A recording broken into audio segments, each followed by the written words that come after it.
बिस्मिल्लाहिर्रहमानिर्रहीम अस्सलाम वालेकुम दोस्तों की हाल चाल है। तुसीं देखदे पे अरशद अली टीवी तो मैं तुहाडा मेज़बान मुहम्मद गफार। सब तो पहले चैनल सबसक्राइब कर लो, बैल आइकान दा बटन दबा लो, हर आने वाली वीडियो तुहानूं पहुंचे हो तुसीं वेखो। रोज़ की निस्बत इंशाल्लाह बाफजले खुदा चंगे चंगे जानवर तुहाडे वास्ते नीली दे ब्रांड कढ़ के लैके हुई दा हाज़र। अल्लाह की मेहरबानी नाल पहला वारा झोटी सूण वाली दिन 8 तो 10 लैंदी है। कद पूरा 6 फुट, लंबाई पूरी 10 फुट, धुन्नी कोली बिल्कुल तसल्ली नाल दिखनी। पुट्ठा पुड़ा थान वंडा तुसीं इंशाल्लाह चैक करनियां ने। वाकई अज अल्लाह की मेहरबानी नाल हवाने दियां सफाइयां चैक कर लैनियां ने। झोटी का कद वाकई बिल्कुल 6 फुट, बकाया उंचाई हाट एक हड्डी हर शै तुहाडे सामने अल्लाह की मेहरबानी नाल अल्लाह के करम नाल इंशाल्लाह बकाया तुसीं देख लेना।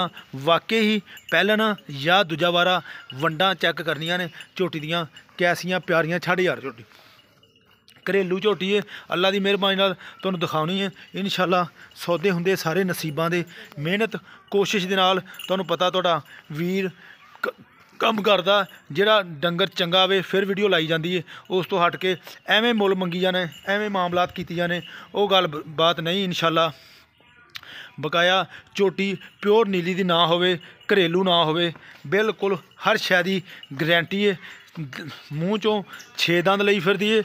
कन्नी वाले जे कड्ढे नहीं गए वो इंशाल्लाह कड्ढने ने। होर भी कद जे जान दे बा ठीक होर कद करेगी अल्लाह की मेहरबानी नाल इंशाल्लाह। बकाया सारे मामलात सारियां गल्लां बातां मालक दे जबानी तुहानूं पुछ के देंगे। इहदा की हिसाब किताब है, इहदा की मामलात ने। ये झोटी पहलां तसल्ली नाल देख लैनी भी झोटी का कद वाकई ही 6 फुट के ज़्यादा वा। आजा भी नेड़े बकाया हवाने नूं सफाइयां चैक करनियां ने। बकाया थन वंडा हर शै तुहाडे सामने। अल्लाह की मेहरबानी नाल कोई बंदा मौके ते आवे उस तो ज़्यादा खुशी है, क्योंकि कोई डाउट नहीं रहिंदा। अस्सलाम वालेकुम जी, की नाम अपना? भाई आरफ, मझ वाकई ही पहला ना हैं घर दी गारंटी ना पहला ना दूजन लगती है। अच्छा अच्छा है नीली प्योर। अच्छा ये गल दसी भी यदी माँ का की मामलात रहे ने, की हिसाब किताब रहे ने? किस्मत दियां गल्लां। Very good very good. की करना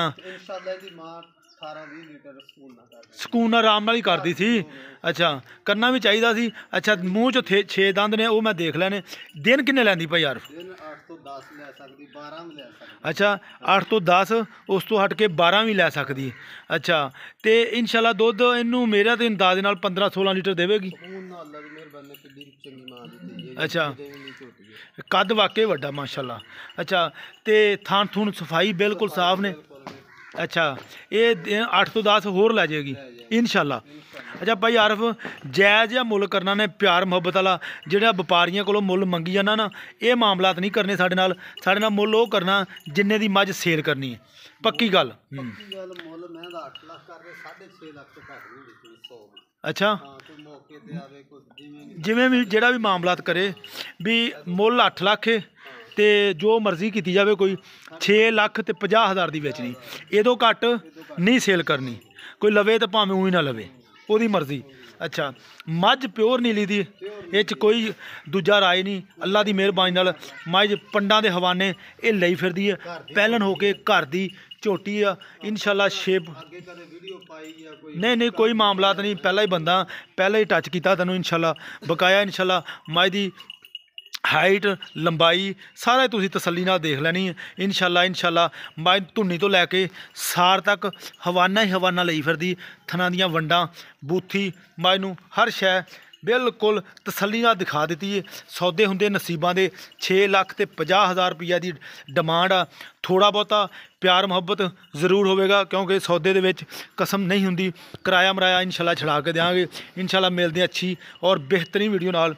अल्लाह निगहबान पाकिस्तान जिंदाबाद।